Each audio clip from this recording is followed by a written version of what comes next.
우리가 계속 마가복음을 보고 있습니다. 절망 중에 마가복음입니다. 마가를 통하여서 이 복음서가 쓰여졌을 때 상황 자체가 핍박이 심했고 미래가 보이지 않고 그 어떤 소망도 없는 것 같은 그 시대에 예수 그리스도가 참 기쁜 소식이다, 이렇게 선포하고 있는 것입니다. 여러분들이 이 시간을 통해서 왜 예수 그리스도가 참 기쁜 소식인지를 확인하는 시간이 되길 바랍니다. 우리가 머리로는 알고 있습니다. 예수가 기쁜 소식이다. 이제 곧 또 크리스마스가 다가옵니다. 저는 너무 빠른 것 같아요. 크리스마스가 또 벌써 다가오네. 그리고 또 겨울이 다가오죠. 저는 겨울이 제일 무섭습니다. 예전엔 겨울이 좋았지만 이제는 왠지 모르겠지만 겨울이 무서워요. 또 이번 겨울은 또 이례적인 한파가 또 찾아온다는 또 쓸데없는 소리를 하시는 분들이 계셔가지고 안 추웠으면 좋겠는데, 우리가 크리스마스가 되면 기쁘다 구주 오셨네 라고 얘기를 하는데, 여러분들의 매일매일 삶 속에 예수 그리스도가 기쁜 소식으로 인정이 되십니까? 우리가 복음이라는 단어는 많이 쓰지만 그게 기쁜 소식이거든요. 또 계속 말씀드리지만 뉴스입니다. 뉴스. 내가 뭘 해야 거기에 대해서 보상을 해준다는 개념이 아니라 하나님께서 나를 위해 이뤄놓으신 그 일을 내게 지금 뉴스로서 통보를 해주는 건데, 그게 기쁜 소식이래요. 그럼 여러분들 삶 속에 하나님께서 여러분들을 위해 하신 일들이 기쁜 소식으로 다가와지십니까? 마가복음은 그걸 얘기하고 있는 겁니다. 하나님께서 여러분들의 인생을 통하여, 여러분들의 인생을 위해서 무언가를 했대요. 근데 그게 기쁜 소식이래요. 결국 신앙생활에 있어서 우리의 계속된 싸움은요, 하나님이 우리를 위해서 십자가에서 다 이뤄놓으신 그것이 어떤 가치인지를 깨달아가는 그런 여정입니다. 근데 그런 여정이 쉽지 않은 이유는요, 이게 정보로 끝나는 게 아니기 때문에 그래요. 여러분 유튜브나 이렇게 보면은 이렇게 요즘에는 긴 동영상도 못 보죠. 이렇게 위로 엄지손가락을 이렇게 쭉쭉쭉 올리면 짧게 보는 그 쇼츠라는 영상이 있잖아요. 그런 영상들을 보면은요, 굉장히 다양한 분야에 대한 정보들이 넘쳐납니다. 특히 저는 운동 관심이 많기 때문에 운동 같은 경우도 이렇게 보면은요, 식스팩 생기는 법, 허리 좋아지는 법, 어깨 좋아지는 법, 다리 좋아지는 법, 그런 거 많이 있어요. 그래서 그걸 보면은 꽤나 옛날이랑 다르게 정말로 수준급 정보들이 굉장히 많이 올라와요. 그러니까 1분도 안 되는 그 시간에 굉장한 지식들을 많이 얻을 수 있어요. 많이 보셨죠? 이것만 먹으면 암에 안 걸립니다. 이것만 하면 살 빠집니다. 이런 것들 있잖아요. 어떻게 살 좀 빠지셨습니까? 근육 좀 생기셨어요? 이렇게 키우면 다 될 것 같고, 그런 정보들은 우리가 많은데요. 사실 그 지식을 우리가 많이 습득하는 것과 실제 내게 되는 건 좀 다른 문제인 것 같아요. 오히려 많이 알면요, 더 괴로워요. 아니까 더 괴롭죠. 그래서 많이 알면 알수록 남들한테 지적하는 그 지식만 쌓여가지, 결국 그걸 내가 실천하고 내가 그것을 내게 적용하는 것 없으면 여기 내게 되질 않아요.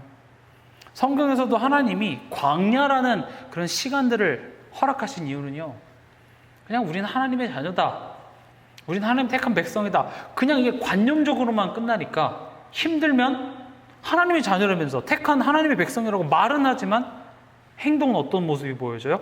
노예의 행동을 똑같이 하는 거예요. 그런 지식만 계속 쌓이고 율법에 대한 것만 쌓이다 보니까 그게 바리새인을 만들어내거든요. 우리도 마찬가지입니다. 결국 우리가 말씀이나 성경을 볼 때 나에 대한 하나님의 메시지로 받아들이지 않고, 또 이 말씀이 마치 거울과 같아서요, 내 모습이 보여야 돼요. 나의 상처, 나의 부족함, 나의 죄성, 내가 사단에게 속는 틈, 이런 것들이 말씀을 통해서 계속 뒤집어지고 보여지고 해서 계속 치유받는 과정 속에서 내가 변화하지 않으면요, 우린 고인물이 됩니다. 고인물은 썩게 돼 있어요. 그래서 성경에서 예수님이 그렇게 독사의 자식들아 이렇게 얘기하시기도 하시고, 굉장히 심하게 꾸짖으셨던 그 바리새인이 다른 사람이 아니라 나라는 사실을 여러분들이 꼭 인정되시기 바랍니다. 그게 우리 모습이에요. 그게 우리 교회의 모습이기도 합니다. 근데 예수님은요, 현장에 회당부터 가셨어요. 그 이유는 뭐냐면은 그런 유대인들을 꾸짖으려고 한 게 아니라 거기를 살리러 가신 거예요. 하나님의 백성이잖아요.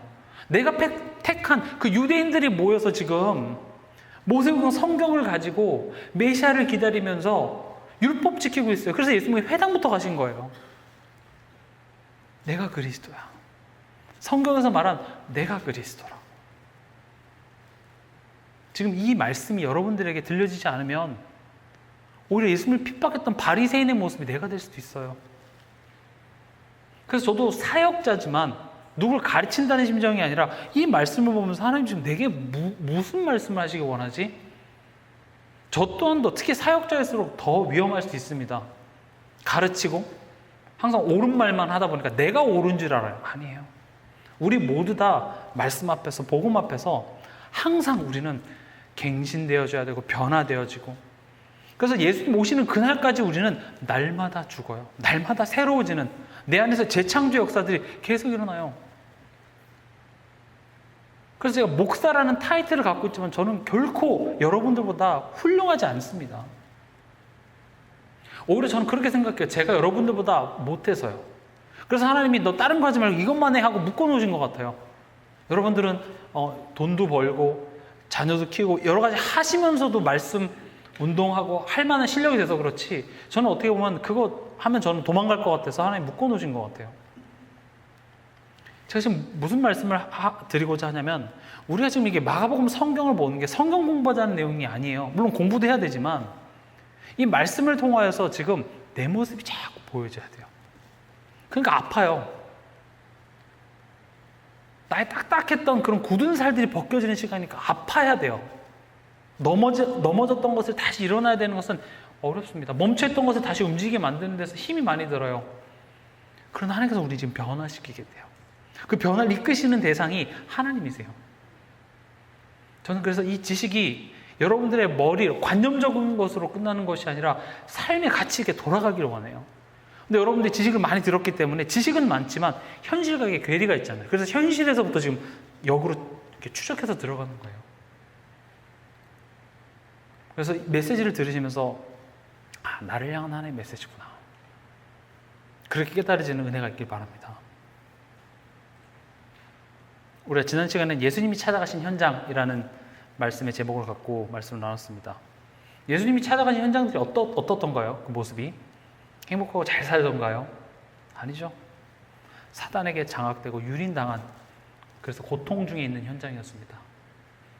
그 현장은 귀신에게 사로잡힌 어떤 한 개인이었고요, 또 질병의 고통에 시달리는 가정이었고요, 또 귀신과 그 질병에 시달리는 한 지역. 이게 다른 이때 시대 이야기가 아닙니다. 목사님, 지금 뭐 저렇게 귀신 들리고 그런 사람 별로 길거리에 못 본 것 같은데요? 사실 오히려 그렇게 드러난 사람이 더 차라리 괜찮다니까요. 다른 게 아닙니다. 요즘에 뭐 우울증, 공황장애, 불면증 다 아파요. 환자가 없는 줄 아십니까? 다 환자예요. 다 환자. 마음이 아프고 정신이 아프고 지금 한 마을에 한 지역에 가득하대요. 응급실에 몸이 어디 아파서 내가 아픈 줄 알고 치료해달라고 가는 건 좀 건강한 거라니까요. 내가 모르고 있다는 사실을 모르고 있어요. 내가 아프다는 사실을 모르고 있다고요. 근데 그 고통은 있기 때문에 그 고통에서 벗어나 보기 위해서 몸부림치는 거예요. 지금 요즘 세대를 MZ세대라고 부르잖아요. 젊은 세대들은 기독교 이런 거 안 믿습니다. 근데 재밌는 건 뭔지 아세요? 무당은 3-4배가 늘었어요. 웃기죠? 난 종교 이런 거, 하나님 이런 거 안 믿어. 근데 무당 엄청 많이 믿어요. 그냥 시달리거든요. 믿을 수 없어요. 그러나 이건 인간의 힘으로 내 노력을 할 수 없기 때문에 뭔가 의지하고 싶은데, 그래서 부담 없이 그냥 내가 뭔가 의지하고 내 미래에 대해서 물어볼 수도 있고 상담받을 수 있는 게 누구예요? 무당이에요. 그래서 무당은 엄청 늘었습니다. 교회는 줄고 있는데 무당은 늘고 있어요. 그게 지금 예수님께서 찾아가신 현장이에요. 이 현장은 그 예수님 찾아가신 그 현장만 얘기하는 것이 아니라 모든 사람이 죄를 범하였음에 하나님의 영광에 이르지 못하더니. 한 주간 여러분들이 한 주간 살았을 때 여러분들의 마음과 생각이 바로 그 현장이고요. 이번 한 주간 여러분들의 가정 안에서 여러 가지 사건이 있었죠. 바로 그 현장이며, 여러분들이 직장에서 일하면서 또 교회 안에서 사람들과의 관계 속에서 일어난 모든 그 현장이 예수님께서 찾아가신 바로 그 현장. 어떤 현장입니까? 사단이 장악하는 현장이에요. 그곳에서 예수님께서 단순히 어떤 대단한 능력만 보여준 게 목적이 아니셨습니다. 귀신 들린 자를 내쫓는 게 목적이 아니었습니다. 그것을 통해서 뭘 지금 설명하고자 하냐? 요한일서 3장 8절에 하나님의 아들이 나타나신 것은 마귀의 일을 멸하려 하심이라. 내가 그 마귀를 멸할 참왕 그리스도이심을 그 현장에서 보이시는 겁니다. 마가복음은 그렇게 얘기를 하는 거예요. 지금 사단에게 다 장악되어져 있는 현장 아니냐. 지금 눈에 보이는 핍박과 고난이 문제가 아니라 애초에 지금 사단에게 장악되어 있는 그 현장 가운데 예수님께서 그 마귀의 일을 멸하러 오셨다. 참 복음의 시작을 알리는 것입니다. 그래서 이번 주 강단 말씀도 왜 예수만이 길이 되는가? 예수만이 마귀의 일을 멸할 수 있기 때문에 그렇습니다. 이게 우리에게 기쁜 소식이 되시길 바랍니다. 이게 아무리 지금 이렇게 예수가 마귀를 멸했다 이런 이야기를 해도요, 잘 안 붙잡아요. 마치 이런 거랑 똑같습니다. 이런 게 몸에 좋고 이런 운동도 하는 게 좋고 이런 좋은 건 알죠. 근데 운동 안 해요. 근데 언제 운동을 하고 음식 조절도 하게 되냐면, 여러분들이 예를 들어서 건강검진을 받아요. 근데 건강검진을 받았는데 거기에 콜레스테롤 수치가 높다든지 뭔가 문제가 딱 발견되면 어때요? 그때부터 이제 운동 좀 해야 되겠다 심각해지죠. 그때부터 식단 조절을 하게 되죠. 그러니까 진짜 뭐가 문제인지를 알아야 그때서부터 그걸 붙잡게 된다고요. 그래서 지금 성경에서는 예수님께서 그 현장에 찾아가서 진짜 문제가 뭔지를 드러내셨어요. 예수님 가기 전에 회당 좋았다니까요. 같이 성경 토론하고 나누고 이런 문제 없었어요. 근데 예수님이 가니까 지금 문제가 드러나는 것 같아요. 근데 진짜 그 문제 배우가 뭐예요? 사단이라는 사실을 알게 하시고 내가 그 사단을 멸하러 온 그리스도이심을 알게 하시는 것입니다. 오늘 본론으로 돌아와서 35절에 보면 새벽 아직도 밝기 전에 예수께서 일어나 나가 한적한 곳으로 가사 거기서 기도하시더니. 예수님의 기도입니다.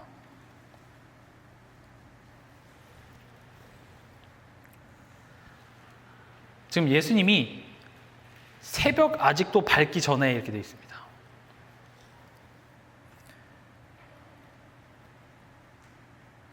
그러니까 신학자들은 이거를 새벽 한 2시, 3시쯤으로 보고 있더라고요. 그러니까 그래서 꼭 새벽에 기도해야 된다 이런 내용을 지금 강조하고자 하는 것은 아닙니다. 여기서 지금 이 새벽에 2시, 3시라는 것 자체가 우리가 창세기 1장에도 보면은 유대 사회에서는요, 밤이 하루의 시작으로 봤습니다. 그래서 창세기 1장에 계속 반복되는 게 뭐냐? 저녁이 되고 아침이 되니 이렇게 됩니다. 하나님이 천지를 창조하실 때 저녁이 되고 아침이 되니. 그래서 유대인들한테 있어서는요, 이게 바로 시작이었습니다. 저녁 시간이. 자정 넘어서부터 시작이, 하루의 시작이 저녁이 되고 아침이 되니. 그래서 물론 새벽에 기도하고 아침에 기도하라, 어떤 그런 시간적인 개념도 물론 중요할 수 있겠으나, 여기서의 지금 가장 중요한 것은 예수님께서 그 시작을 기도로 시작하셨다라는 부분에 우리는 조금 더 중요성을 봐야 되겠습니다. 그럼 여러분들이 질문할 수 있겠죠. 나는 하루의 시작을 무엇으로 시작하는가? 여러분 하루 시작을 무엇으로 시작하십니까? 특히 젊은 청년들은 대부분 이제 스마트폰이나 이런 걸로 시작하겠죠. 또 하루의 시작뿐만 아니라 여러분들은 여러분들 자녀와의 대화를 무엇으로 시작하십니까? 여러분들 남편과의 하루의 첫 대화를 무엇으로 시작하십니까? 짜증으로 시작하십니까? 옛날에 그 상처받았던 그 짜증과 함께 이렇게 그것으로 시작하십니까? 또 어떤 사람은 하루의 일과 직장에 가서 그 시작을 한숨으로 시작하는 사람들도 있고요. 담배 한 대 피우는 걸로 시작하는 사람들도 있습니다. 그러나 지금 예수님은 새벽에 기도했다. 그래서 새벽에 기도하는 것이 중요하다. 물론 이 내용도 맞아요. 그러나 지금 여기서 강조하고자 하는 것은 예수님께서는 그 하루의 시작을, 예수님의 사역의 시작을 무엇으로부터 시작하셨다고요? 기도로 시작했다라는 것입니다. 우리는 시작을 하나님과 소통하는 것으로부터 시작하는 것이 중요합니다. 오늘은 여기에 대한 내용들을 계속 발전하려고 합니다. 하나님과 소통하는 것. 그리고 보세요. 예수님께서 한적한 곳으로 갑니다. 35절에 보면 예수께서 일어나 나가 한적한 곳으로 가사 거기서 기도하시더니, 한적한 곳, 장소가 될 수도 있겠죠. 기도하는 곳, 기도하는 방, 기도실. 근데 여기서 하나님께 오롯이 집중할 수 있는 그런 시간이라고 우리가 보면 좋을 것 같습니다. 왜냐하면 직장하고 일 나가야 되는 사람은 일하다가 갑자기 내가 아무 방해받지 않는 그런 장소를 내가 찾기 위해서 원룸을 빌린다든지 그럴 수는 없잖아요. 그렇죠? 여기서 한적한 곳이라는 것은 제자들과 그 어떤 것에 방해받지 않고 내가 오직 하나님과 1대1로 집중할 수 있는 그곳입니다. 그러니까 예수님께서는 예수님의 사역의 시작을 하나님과 소통하는 것으로 시작했는데 그것을 너무 중요하게 생각하신 나머지 그냥 제자들과 함께 있으면서 하신 것이 아니라 한적한 곳을 찾아가셨어요. 또 영어 성경에는 광야라고 표현되기도 했더라고요. 아무도 없는 그곳. 하나님과 내가 1대1로 대면할 수 있는 그곳. 특히 우리에게 있어서는 핸드폰이라든지 내 자녀가 방해하지 않는 그 시간.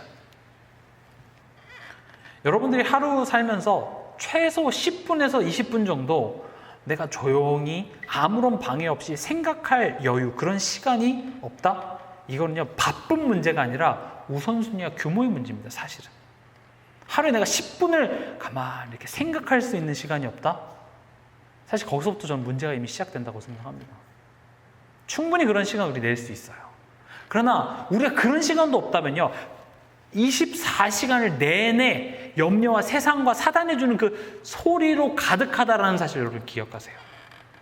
그래서 그걸 잠깐 멈출 필요가 있어요. 뭔가 복잡한 일이 있으면 걱정이 있습니까? 여러분 잠깐 그것을 멈추고 하나님 앞에 서는 10분 꼭 회복하시기 바랍니다. 중요해요. 내가 그 시간이 없는 것은 24시간, 그러니까 사단 24 이렇게 표현할 수 있겠죠. 계속 지금 내 머릿속에 이 걱정 다음에 저 걱정 다음에 이게 릴레이로 계속 가는 거죠. 이게 끝나는 게 아니라 이거와 함께 같이.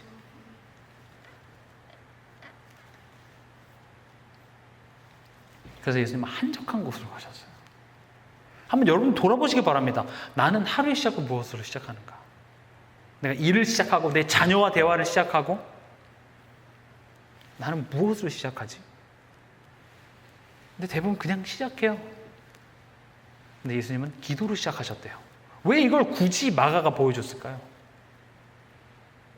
지금 예수님의 행적은 그리스도로서의 하신 일을 보여주기도 하지만 또 우리가 가야 될 그 십자가의 여정에 있어서 모범이 되어주시기도 하십니다.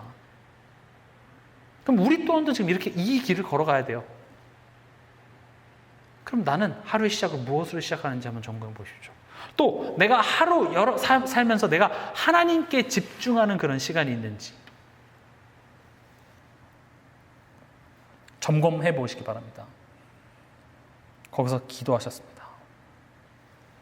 오늘 말씀의 제목이 현실과 나 사이의 하나님입니다.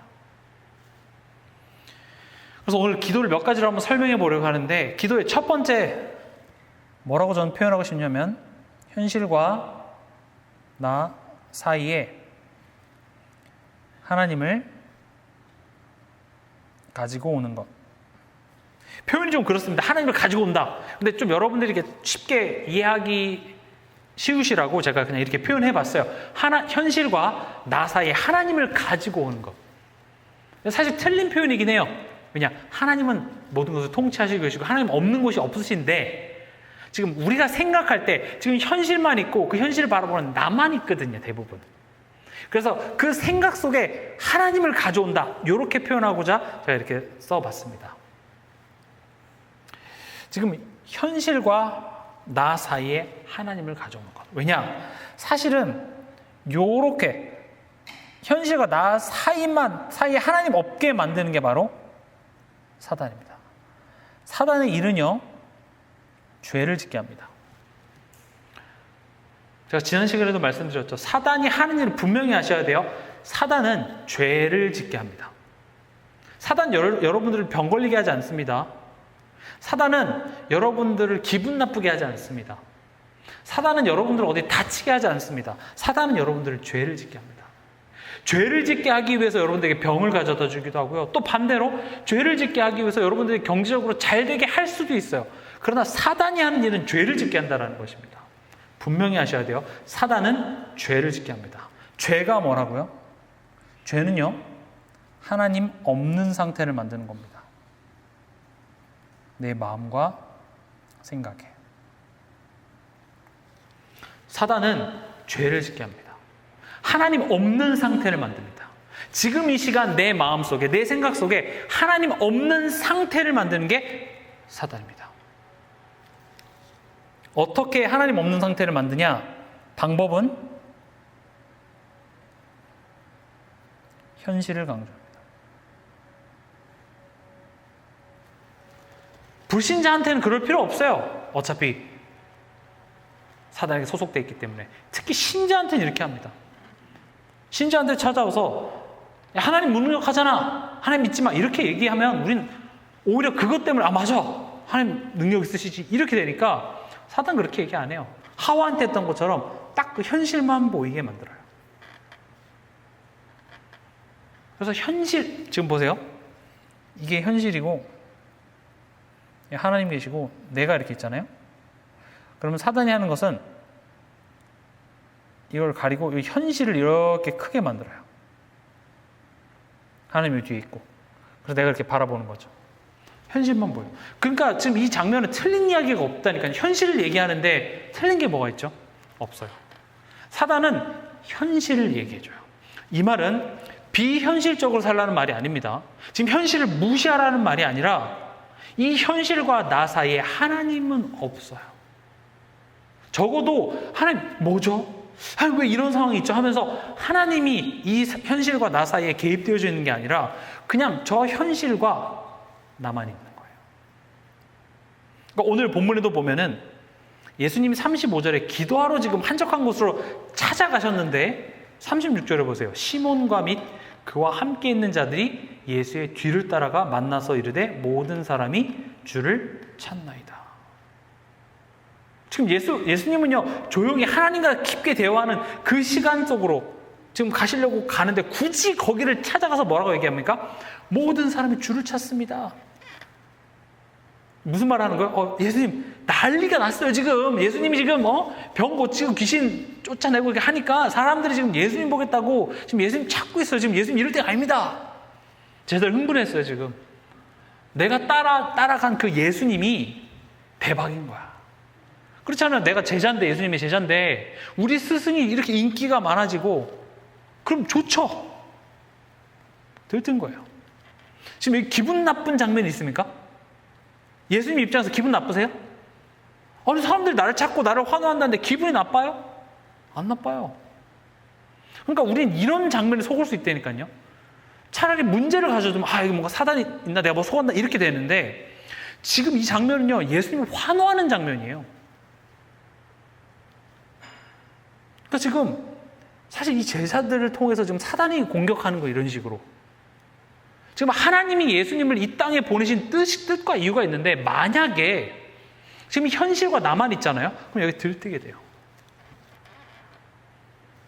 그래? 인기 있어?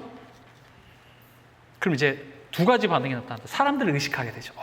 사람들이 날 좋아하네. 그리고 내 힘이 들어가요. 우리도 마찬가지입니다. 특히 인간관계에 있어서도요. 사단은요, 그 현실과 나만 자꾸 보여줘요. 하나님은 없어요. 그럼 반드시 그 상대방을 의식하고 거기에 내 힘이 들어가게 돼 있어요. 그래서 상대방을 의식하고 내가 이걸 어떻게 해야 되나 이렇게 하다 보니까 복잡한 생각이 많아지고 걱정이 되고, 그러니까 이제 사람에 대한 어떤 깊이도 생기고 상처도 생기고 그렇게 되는 거거든요.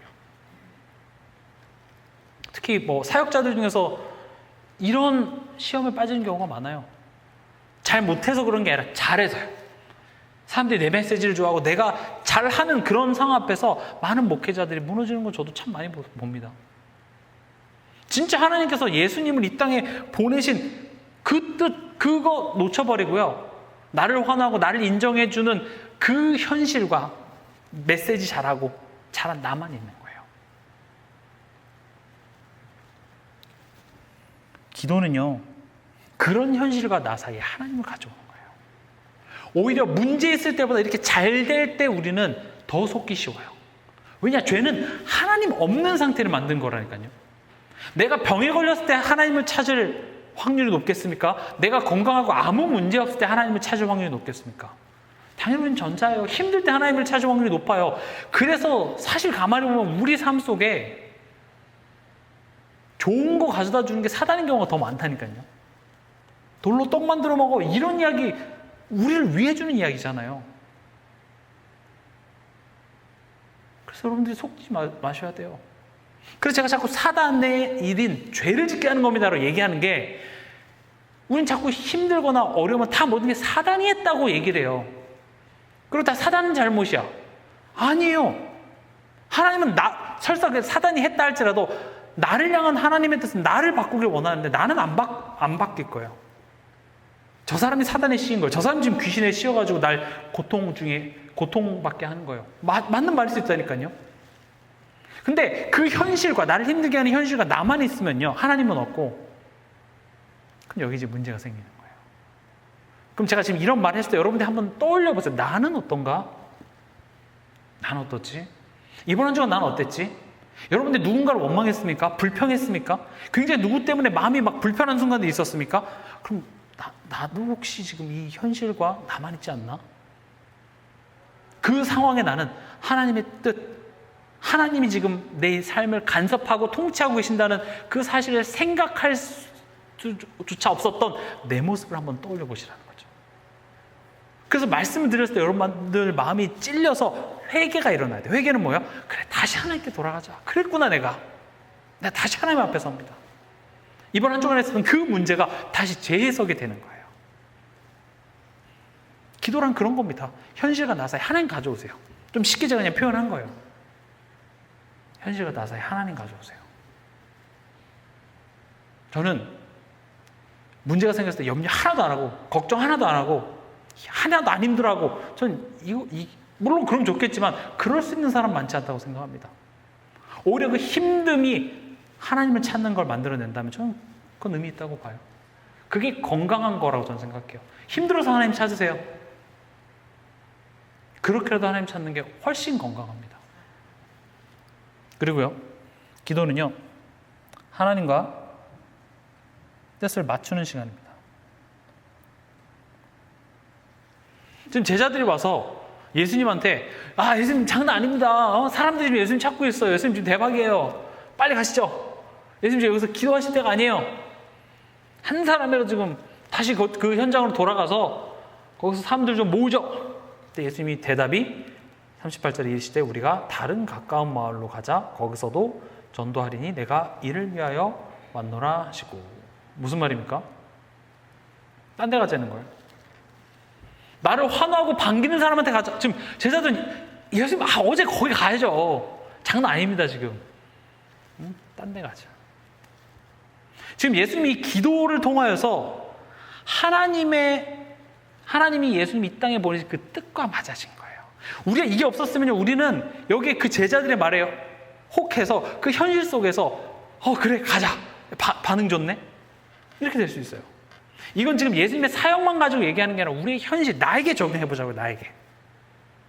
나도 현실과, 지금 여기서 말하는 현실이 꼭 안 좋은 현실이 아니라 지금 여기는 좋은 현실이에요. 잘 되는 거예요. 일이 잘 되고 돈도 잘 벌리고, 그런 상황 속에 하나님은 없고 나와 이 현실만 있게 되면 정작 하나님이 지금 나를 이 가정에, 이 현장에 보내신 그 뜻과 맞아지지가 않더라는 거죠. 우린 그러기 쉬워요. 그러지 말아야지 그렇게 되는 게 아니라 너무 그러기 쉬워요. 그래서 예수님 기도하신 것을 보여주시는 거예요. 우린 계속 하나님과 뜻을 계속 맞춰 나가지 않으면 우리의 죄성이라는 게 뭐죠? 사실 그 죄성이라는 말이 우리에게 내재되어 있는, 가만히 있어도 우린 죄를 지어요. 더 극단적으로 얘기하면 사단이 우리를 죄짓게 하지 않아도 우리는 스스로 죄밖에 짓지 못하는 게 죄성이라고요. 근데 심지어 사단이 그것까지 걸고 틈을 타서 하니까 우린 방법이 없어요. 그래서 우린 계속 어떻게 해야 돼요? 방향을 맞춰야 돼요. 그래서 예수님은요, 그래, 환호하는 사람들이 반기는 그곳으로 가자가 아니라 어디로 갑니까? 하나님의 눈물이 있는 그곳으로 갑니다. 지금 뭐라고 말씀하시죠? 다른 가까운 마을로 가자. 거기서도 전도하니 내가 이를 위하여 왔노라. 거기서 귀신 쫓아내려고 병 고쳐줄 의사로서 뭐 죽게 하려고 그렇게 온 게 아니라 내가 그리스도야. 내가 지금 그 몇 사람한테 환호 받으려고 온 게 아니라 내가 인자가 온 곳은 섬김을 받으려 온 것이 아니라 우리를 위한 대속물이 되어주시기 오셨어요. 그래서 예수님은 이 기도를 통하여서 정말 이 현실과 나 사이에 하나님의 뜻을 계속 소통이 되어지니까 제자들의 이런 반응에도 우리는 상상할 수 없어요. 우리가 이렇게, 저도 솔직히 이 상황에 저를 이렇게 대입해 보니까 저도 이게 잘 안 돼요. 다른 데로 가자가 안 돼요. 여기서 조금만 있다, 한 일주일만 좀 더 있다 가볼까? 이렇게 되죠. 여기가 좋사오니 이렇게 돼요. 굳이 힘든 곳으로 찾아가자는 것이 아니라 하나님의 뜻을, 잘 되고 있을 때 그럼 하나님 이게 맞습니까? 하고 계속 하나님과 뜻을 맞추는 것을 잘 못하더라라는 것이죠. 지금 애초에 사람들은요, 예수님을 그리스도로 알아보고 찾아온 게 아니라 병을 고쳐주고 뭔가 기적을 행하니까 그냥 그런 것들이 신기해서 그냥 그렇게 해서 예수님을 따라가게 되는 것입니다. 예수님은 이 기도 시간을 통하여서 이 두 가지를 회복하셨음을 보여주고 있습니다. 그러면요, 하나님과 뜻을 맞춘다 그랬는데 그럼 하나님의 뜻이 뭘까요? 참 이 부분이 어렵습니다. 하나님 뜻이 뭐야 그러면? 하나님 뜻이 있는 건 알겠어. 근데 하나님 뜻이 뭐야? 특히 그런 질문을 좀 많이 받습니다. 되게 좀 힘들고 어렵고 내가 크게 잘못한 건 없는 것 같은데 굉장히 억울한 그런 상황. 특히 또 교회 안에서 또 막 열심히 하시는 분들이 또 사고가 나거나 병에 걸리면, 야, 그럼 거기 뭔 하나님의 뜻이 있어? 아니 막 교회를 막 힘들게 하고 막 좀 문제를 일으키는 사람이 뭐 아프다 그러면, 야, 하나님 뜻이 있네. 우리는 그렇게 생각하기 쉬운데 가만히 보면은요, 오히려 열심히고 잘하는 사람들에게 또 이런 어려운 상황이 생기기도 해요. 하나님 자녀 되고 전도 열심히 하면 한 150년 살던가요? 병 안 걸리던가요? 아니죠. 그럼 우리는 하나님의 뜻이 뭐냐? 궁금합니다. 학생들한테 질문하면 이런 질문도 해요. 목사님, 하나님의 뜻이 있어요? 그럼 이번 시험을 제가 못 본 하나님의 뜻은 뭐죠? 지가 공부 안 해놓고 시험 못 본 하나님의 뜻이 뭐예요? 그건 네가 공부하는 거지. 그러니까 우리 이런 게 어렵죠. 걔네들한테 공부일 수도 있지만 사실 우리도 그럴 수 있잖아요. 내가 그래서 또 주택 청약 당첨하려고 뭐 했는데 안 됐어요. 안 된 하나님의 뜻이 뭘까요? 이 직장 내가 취업 안 된 하나님의 뜻이 뭘까요? 하나님의 뜻, 다시 말하면 나를 향한 하나님의 뜻은요, 우리 성경을 같이 한번 찾아보겠습니다. 요한복음 10장 10절입니다.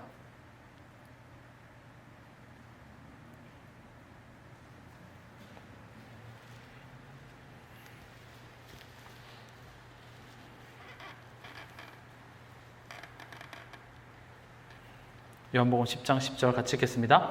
도둑이 오는 것은 도둑질하고 죽이고 멸망시키려는 것뿐이요 내가 온 것은 양으로 생명을 얻게 하고 더 풍성히 얻게 하려는 것이라. 여기서 양은 누구를 의미할까요? 예수 그리스도입니다. 그냥 예수 그리스도가 아니라 굳이 양이라고 비유하신 까닭은 우리를 위하여 대속물 되신 예수 그리스도를 의미합니다. 이 대속물 대신 예수 그리스도로 말미암아 우리가 뭘 얻기 원한다고 되어 있습니까? 생명을 얻기를 원한다고 말하십니다. 생명은 하나님과 관계가 회복되어지는 것을 의미합니다. 우리가 지금 하나님과 관계가 단절된 것을 성경은 죽음이라고 얘기하고 있고, 성경에서 말하는 생명은 뭐라고요? 하나님과의 관계가 회복된 게 생명이고요. 그래서 영원한 생명은 그 하나님과 나와의 관계가 영원히 유효한 상태가 되는 그것을 보고 영생 이렇게 얘기합니다. 이 정의를 정확히 아셔야 돼요. 왜냐하면 영생하니까 오래 사는 것 뭐 이런 개념들을 많이 갖는 게 당연하겠죠. 왜냐하면 우리가 갖고 있는 생명은 살아있는 것. 근데 영생이라고 하니까 죽지 않고 오래 사는 것. 그러니까 이단들이 이 단어를 가지고 뭐 이물 먹으면 영생이고 자꾸 그런 이상하게 만들어내는데, 생명은 하나님과 관계가 회복된 것을 생명이에요. 그래서 하나님과 관계를 회복하기 위해서 예수님이 대속물로 오셨다는 거죠. 다시 말하면 예수님이 십자가에서 죽으셔야만 했다라는 거예요. 지금 나를 향한 하나님의 뜻 얘기하고 있습니다. 하나님이 나에게 무슨 목적이 있냐면, 하나님과 나와 단절된 그 관계를 회복하고자 하는데, 그냥 회복하자 해서 될 문제가 아니라 그 죄값을 치러야 되고, 그리고 더 중요한 것은 강한 자를 먼저 결박해야 돼요. 사단을 멸하셔야 되기 때문에 그건 누구만 할 수 있어요? 예수님이 십자가의 죽음을 통해서만 가능하기 때문에 양으로 생명을 얻게 한대요. 그냥 생명 냈다 주는 게 아니라 양으로 생명을 얻는 겁니다. 예수님을 양으로 표현하는 것은, 사실 예수님은 양에 표현되면 안 됩니다. 양은 연약하고 약하고 그런 거거든요. 그래서 시편이나 구약 성경 보면 예수님을 사자라든지 강한 것으로 표현했는데, 양으로 표현하신 까닭은 우리를 위해서 대신 죽으실 그 대속물을 지금 설명하기 위한 거예요. 그래서 하나님과 관계를 회복하시는 게 1차적인 하나님의 뜻이고, 보면 양으로 생명을 얻게 하고 더 풍성히 얻게 하려는 것이라. 더 풍성이라는 건 뭘까요? 이 관계, 회복된 관계를 우리가 이제 누리는 거겠죠. 그러니까 지금 우리를 향한 하나님의 뜻은 대속물 대신 예수 그리스도로 말미암아 우리가 하나님의 자녀가 되고, 그리고 자녀가 된 자로서 그것을 누리는 자 되는 것이 나를 향한 하나님의 뜻입니다. 근데 우리가 좀 하나 착각하고 있는 것 중에 뭐냐면, 내가 이제 자녀가 됐어. 이제 자녀가 됐기 때문에 내가 플러스로 이제 축복받을 일이 남았다. 우리 이렇게 많이 생각하는데, 사실은 우리가요, 자녀가 됐지만 자녀가 뭔지도 모르는 것 같은 삶을 살고 있는 게 문제입니다. 그 특징이 뭐죠? 우리는 사단에게 속아요. 여전히 죄성을 가지고 있어요. 죄성을 어렵게 생각하지 말고, 하나님 없을 때의 기준, 상처, 관점, 이런 것들을 가지고 본다고요. 아닙니까?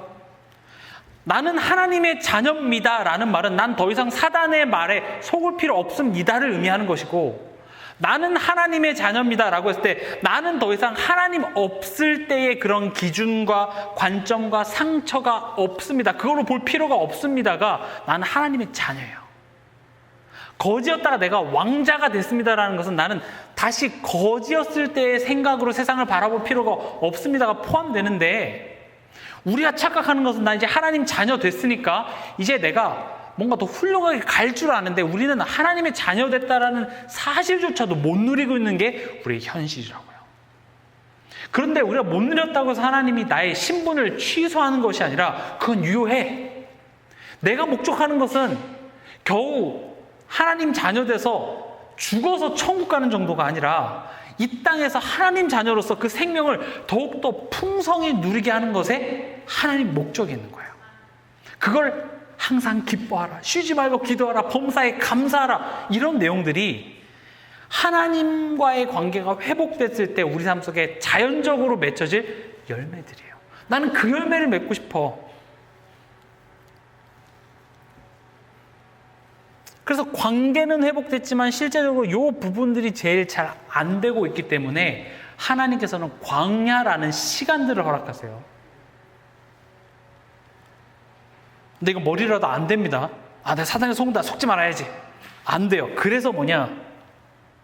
4번 했죠? 그래서 갈보리산입니다. 갈보리산이라는 말은 골고다의 라틴어예요. 골고다에서 어떤 일이 벌어졌죠? 예수님이 십자가를 지신 그 언덕이 이제 뭐 죄수 짓죠? 여기가 골고다예요. 골고다 언덕. 우리가 잘 아는 요한복음 19장 30절 여기서 뭐라고 말씀하셨죠? 다 이루었다. 지금 우리가 이 다 이루었다라는 말을 굉장히 많이 쓰는데 여기에 대해서 또 오해하고 있어요. 뭘 다 이뤘을까요? 이거 다 이뤘다 잘못 쓰면 굉장히 이상하게 돼요. 구원파 비슷하게 돼요. 지금 우리가 이 다 이뤘다를 어떤 식으로 오해하냐면 그냥 모든 게 다 잘 될 거야 이렇게 생각해요. 아닙니다. 지금 그런 식으로 해석하라고 지금 다 이뤘다. 예수님이 내가 다 이뤘으니까 너 개떡같이 살아 내가 찰떡같이 잘 되게 해줄게. 아니라니까요. 또 날 힘들게 하는 모든 건 다 사단이니까 예수님이 그 사단을 해결했으니까 날 이제 힘들게 하는 건 다 없어질 거야. 우린 그런 식으로 다 이뤘다를 생각해요. 그럼 여전히 내 삶 속에 힘든 일 있는 것은 내가 다 이뤘다를 안 믿어서 그렇다고 생각한다니까요. 아니에요. 절대 그렇지 않습니다. 성경에 하나님의 자녀가 힘들었던 순간들이 되게 많아요. 잘된 순간보다 힘들었던 순간들을 더 구체적으로 다루고 있어요. 여기서 다 이뤘다라는 말이 무슨 말인지를 올바로 깨달아야 그게 갈보리산이라니까요. 갈보리산이라는 것은 예수님이 십자가에서 하신 일을 기억하라는 거죠. 뭘 다 이루셨습니까? 마귀를 다 이루셨죠. 마귀의 일을 멸하셨기 때문에 다 이뤘다. 갈보리산을 보면서 우린 뭘 하냐? 내가 속을 필요 없구나. 뭘 속을 필요 없냐? 죄를 짓게 하는 사단. 이해 가십니까? 다 이뤘다를 사람들은 나를 힘들게 하는 모든 것은 이미 사단. 그래서 예수님이 마귀를 멸하셨기 때문에 내가 그걸 믿으면 나를 힘들게 하는 마귀는 사라질 거야 이렇게 생각을 해요. 근데 그렇게 다 이뤘다고 해석하면 절대 안 되고 다 이뤘다라는 말은 예수님이 마귀의 일을 멸해서 내가 더 이상 마귀의 소속이 아니라 마귀의 말을 들을 필요 없는 자가 된 거예요. 속을 필요 없어요. 마귀는 왜 우리를 속이죠? 뭐 하도록 속이죠? 죄를 짓도록요. 죄를 짓는다는 건 뭐예요? 하나님 없게 만드는 거예요. 그럼 정말 갈보리산 된 사람, 다 이뤘다. 그걸 깨달은 사람은 뭘 하겠어요? 지금 하나님 앞에 서겠죠. 아닙니까?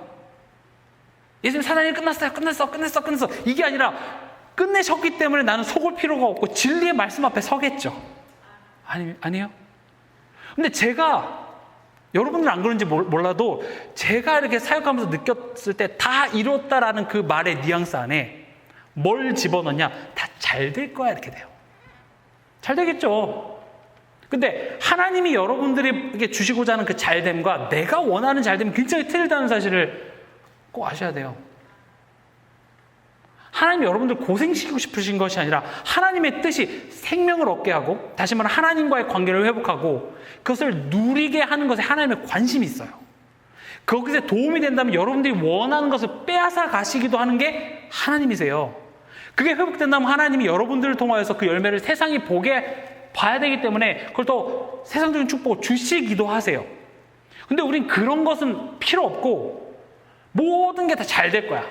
다 이뤘다. 거기에 속이 시원한 것으로 끝이 나요. 그걸 갈보리산이라고 하고 있어요. 그러니까 주변에 안 믿는 남편이라 봤을 때 이게 상식적이지가 않은 거예요. 다 잘 될 거래. 아무것도 안 하면서. 그리고 날 힘들게 하는 모든 건 다 사단. 내가 이건 아니지 않아? 그럼 난 사단이야. 미치겠는 거예요. 그러니까 점점 더 믿지 않는 내 가족들과 세상과는 대화가 안 통하죠. 그래서 우리끼리만 되는 거예요. 그래서 우리 세상에 나갈 수가 없어요. 근데 예수님이 지금 다 이뤘다라는 것은 우리한테 그냥 잘 될 거야. 너네 힘들게 하는 거 다 마귀니까 마귀가 널 힘들게 안 하고 넌 무조건 다 잘 되게 할 거야. 아니라니까요. 하나님은 내가 지금 변화된 신분이라는 것을 알아서 더 이상 사단의 종로도 할 필요 없어. 그것을 깨닫게 하는 거예요.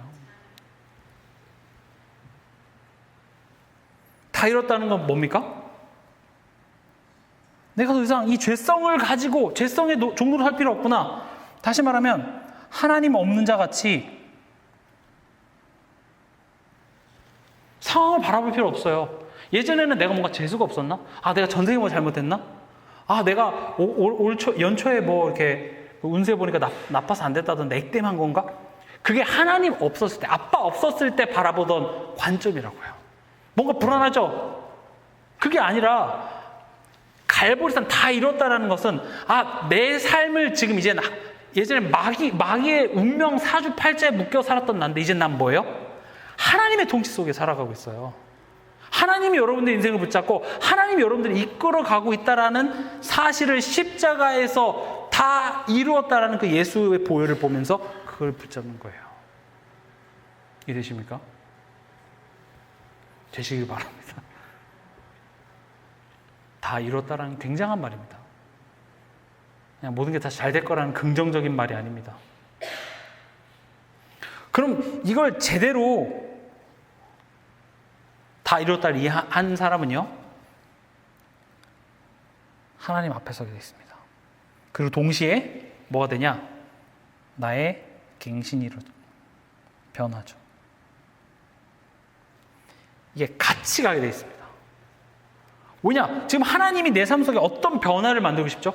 여러분들하고 부지런하고 성실하게 사는 그런 차원이 아니라 하나님을 바라보고 하나님 아는 자같이, 하나님 자녀같이, 사단에게서 완전히 해방된 자같이, 죄와 사망의 법에서 생명의 성령의 법으로 너를 해방한 것을 아는 자같이 우리가 삶을 살기를 원한다고요.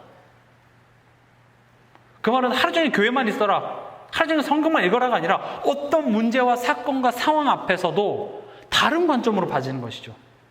요셉처럼, 아브라함처럼, 바울처럼. 그게 갈보리산입니다. 다 이루었다라는 사실을 알려주고 40일 동안 하나님의 나라에 대해서 얘기해 주셨죠.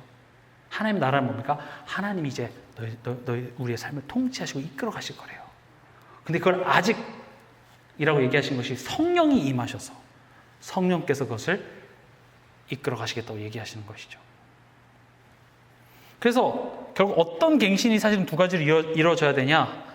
내가 하나님을 오해하고 있었네? 이게 깨달아져야 돼요. 내가 하나님을 오해하고 있었구나. 그리고 하나님을 알기 위해 이렇게 돼야 돼요. 지난 시간에도 말씀드렸다시피 우리가 걱정하고 불안하고 염려하는 것은 하나님을 오해해서 그러고 하나님에 대해서 잘 알지 못해서 그래요. 지식적으로는 알지만 지금 이 상황 속에 실제적으로 하나님이 무엇을 하시고자 하는지, 하나님이 어떤 분이신지에 대한 실질적인 경험과 알미 부족해서 그래요. 그래서 나는 하나님을 더 알고 싶습니다. 머리로만 아는 거 말고 지금 이 상황 속에서도, 사자굴 앞에서도, 풀무불 앞에서도, 독자 이삭을 바치라는 그 하나님 앞에서도 내가 하나님을 오해하지 않을 수 있는, 결국 하나님 알기 위해 힘쓰기 위해서 우리가 회복해야 될 것이 결국 예배겠죠. 당연히 말씀이 선포되어지니까요. 말씀을 더 사모하게 되고, 그러니까 다 이루었다 이렇게 말을 하고요, 결국 예배와 상관없이 살아가면서 뭐 그리스도 다 이런데 그게 틀린 이유가 여기 있는 거예요. 이게 따로 갈 수가 없습니다. 이런 거는 중요한 게 아니라 이런 건 율법이고 이런 건 서론이고 이런 건 지킬 필요 없고, 이걸로 구원받냐? 이걸로 구원받지? 그거는 정말 너무 오해된 이야기예요. 당연히 우리가 하나님을 알기 위해 힘썼기 때문에 구원받는 건 절대 아닙니다. 믿음으로 하나님께서 일방적으로 날 택해 주셨다고요. 근데 하나님의 뜻이 구원받고 끝나는 것이 아니라 그 생명을 풍성히 얻게 하려고 하는데, 구원받았다는 사실조차도 우린 풍성히 누리지 못하고 있기 때문에 하나님께서는 계속 우리 삶을 광야로, 어려운 가운데로 몰아가셔서 이걸 깨닫게 하시는 거예요. 왜냐? 여기 안에 지혜와 지식과 보화가 감춰있기 때문에 그렇습니다. 그러니까 결국 갈보리산 다 이뤘다, 요걸 올바로 이해하면 결국 예수가 나를 위해 대신 죽었지만 또 동시에 누가 죽은 거예요? 저것은 내가 죽은 것이구나. 죽었다 이렇게 말만 해도 되는 게 아니라 정말로 이젠 예전에 내가 아닌 것처럼, 그걸 아는 것처럼 우리의 삶을 하나씩 하나씩, 그래서 우리의 옛사람의 죽음의 변화의 여정을 우리는 계속 가고 있습니다. 그걸 보고 성화라고 합니다. 그리고 내가 변하는 거예요. 그게 안 이루어지면요, 우리는 후회라는 걸 하게 됩니다. 하나님이 여러분들을 후회하길 원하시지 않습니다. 후회가 아닌 형통한 자가 되길 원합니다. 형통이라는 단어가 무엇입니까? 제가 이번 주 중고등부 아이들한테 얘들아 형통이 뭐니? 하니까 어떤 애가 형통 뭐라 그래? 공평? 형통이라는 단어를 몰라요. 그래서 아이들 이런 것도 모를 수 있겠구나. 그래서 형통이라는 뜻이 뭐냐? 모든 일이 뜻대로 잘 되어가. 형통이라는 말이 모든 일이 뜻대로 잘 되어간다 이거예요. 근데 성경에서 말하는 형통이라는 것은 여기에 뭐가 들어가면 좋냐면 하나님의 여기 들어가면 됩니다. 형통한 자라는 것은 지금 너 삶 속에 하나님의 뜻대로 지금 잘 돼가고 있어. 이걸 보고 형통이라고 얘기를 해요. 우리가 예수님을 볼게요. 예수님이 제자한테 가룟 유다한테 배반당하고 채찍에 맞고 침뱉음을 당하고 고난당하고 십자가에 죽을 때 우린 그 모습을 보면서 형통하시네요 라고 얘기할 수 있을까요? 못해요. 그건 형통한 게 아니죠. 망한 거죠. 그러나 모든 지금 예수님의 그 과정이 하나님의 구원을 이루기 위한 뜻대로 잘 되어가고 있기 때문에 하나님은 예수님이 지금 채찍에 맞고 고난받으셨을 때 형통하다 이렇게 얘기하고 있어요. 하나님의 뜻대로 되게 잘 되고 있는 겁니다. 그래서 보세요. 우리 이거 같이 찾아볼게요. 창세기 39장입니다. 창세기 39장 1절 2절 한번 보겠습니다.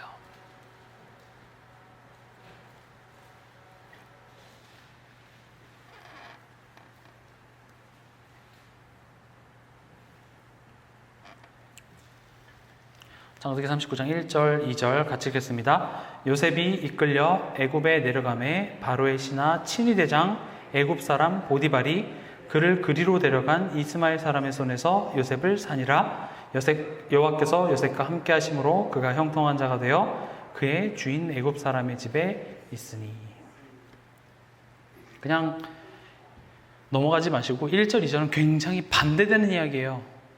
형통한 자? 그럼 1절이 없어야죠. 1절이 지금 어떤 이야기를 써놓고 형통하대? 요셉이 이끌려 애굽에 내려가매 바로의 신하 친위대장 애굽 사람 보디발이 그를 그리로 데려간 이스마엘 사람 손에서 요셉을 산이라. 안 팔릴 뻔했는데 그래도 팔린 게 형통하다 지금 그걸 얘기하는 거예요? 그래도 그지 같은 집이 아니라 그래도 좀 높은 사람 집에 갔으니까 잘 됐네. 일이 그래도 그나마 낫네. 지금 이걸 얘기하는 겁니까? 그래서 굶진 않겠네. 이걸 얘기하는 거예요? 아니요. 지금 1절은 굉장히 반대되는 이야기예요. 형통하려면 팔려가지 말아야 되죠. 그렇죠? 집에 있어야죠. 근데 2절은 뭐라고 얘기합니까? 요셉이 형통한 자가 됐대요. 요셉은요, 내가 노예로 팔려갈 것을 계획하지 않았습니다.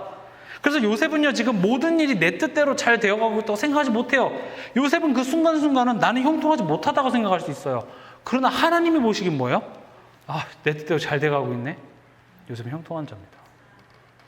근데 요셉은 그 하나님의 통치 속에 내가 있음이 깨달아졌기 때문에 그걸 형통한 자라고 얘기를 하고 있는 거예요. 뭔진 모르겠어요. 이걸 갖고 하나님 뭘 하시는지 난 잘 모르겠어요. 그러나 하나님이 내 인생을 지금 가장 완벽한 곳으로 이끌어가고 계신다면 그럼 나한테 허락하는 게 뭐예요? 노예잖아요. 그럼 노예가 할 일이 뭐예요? 주인 말 잘 듣고 일하는 거예요. 그래서 성실히 그냥 한 거예요. 모르겠어요. 나를 왜 이런 남편 만나게 했고 왜 이런 가정에 보냈고 왜 나에게 이런 자녀를 줬고 왜 이런 가정에 태어나게 했는지 나도 모르겠어요. 그러나 요셉은 모든 일이 지금 하나님의 뜻 가운데서 내가 지금 하나님의 자녀가 된 게 우연입니까?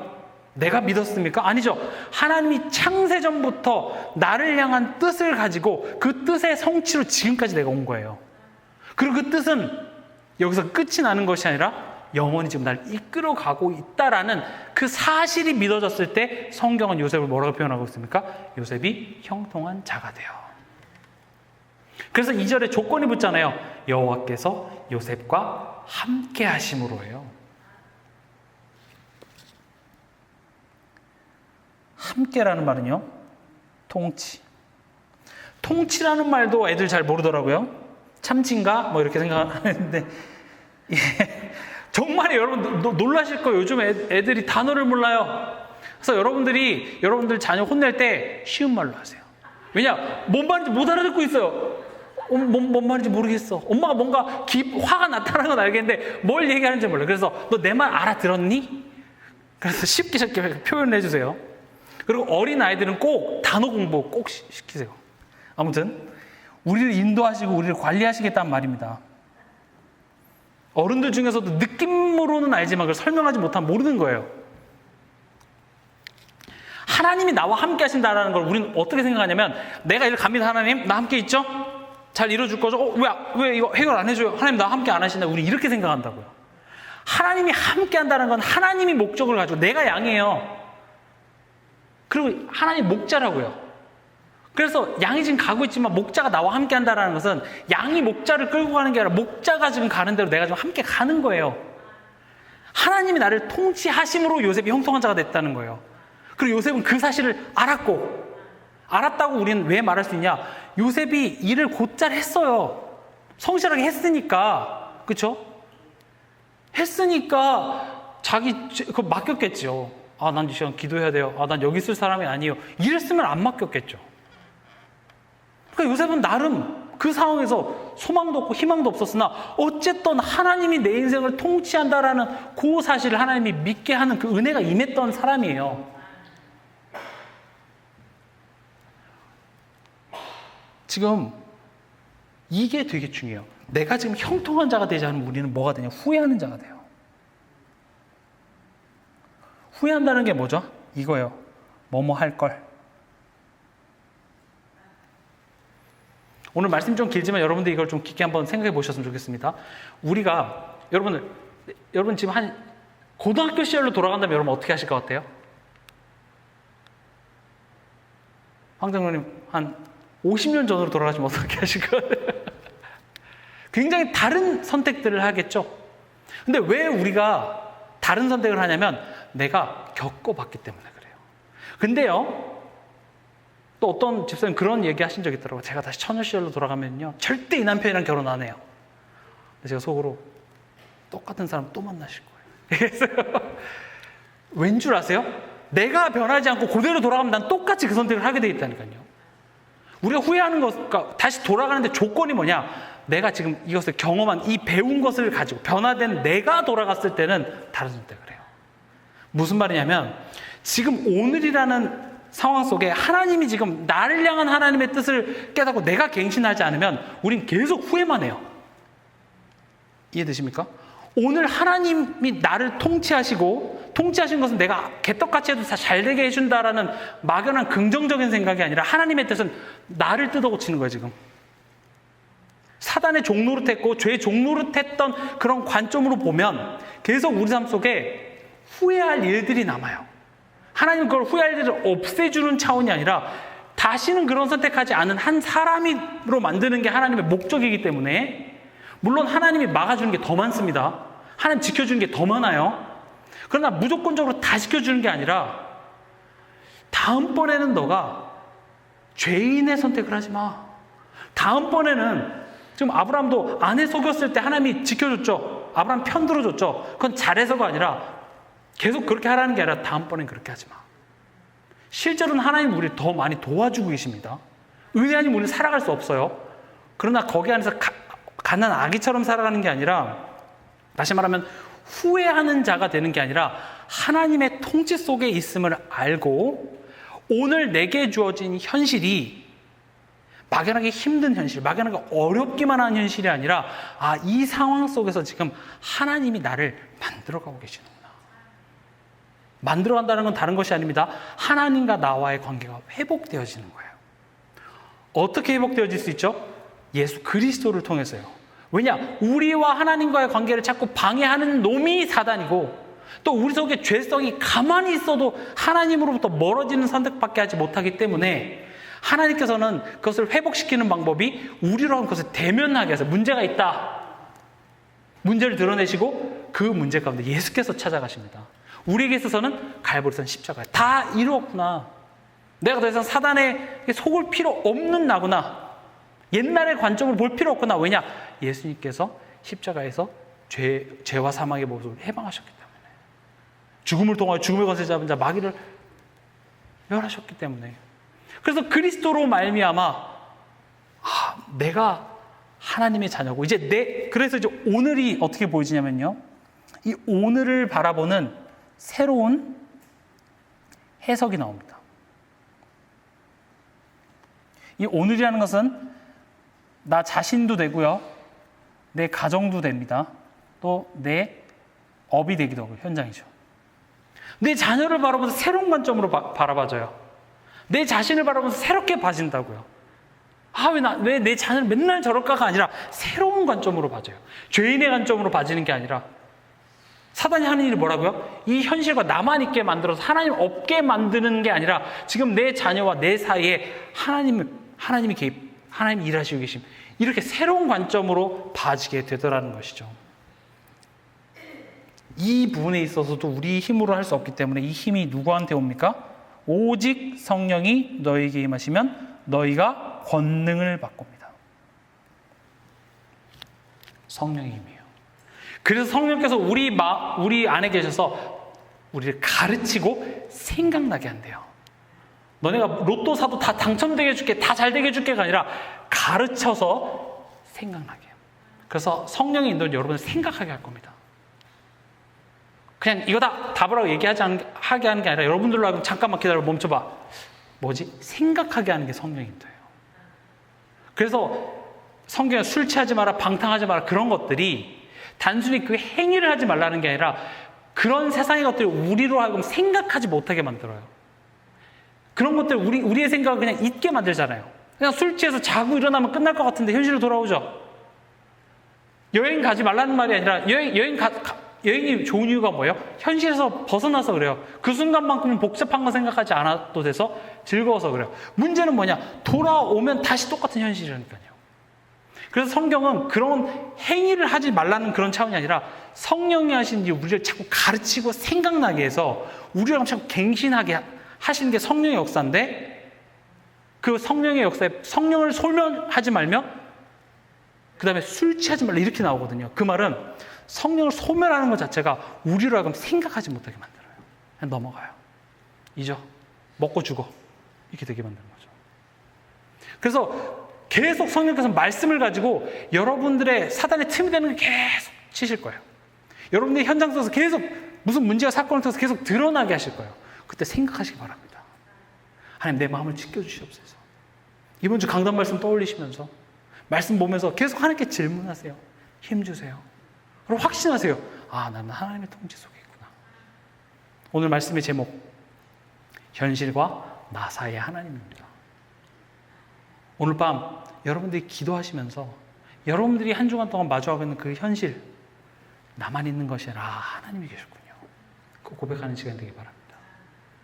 그리고 나를 향한 하나님의 뜻, 그 뜻과 맞아가는 그런 밤이 되실 줄 예수 그리스도 이름으로 축원합니다.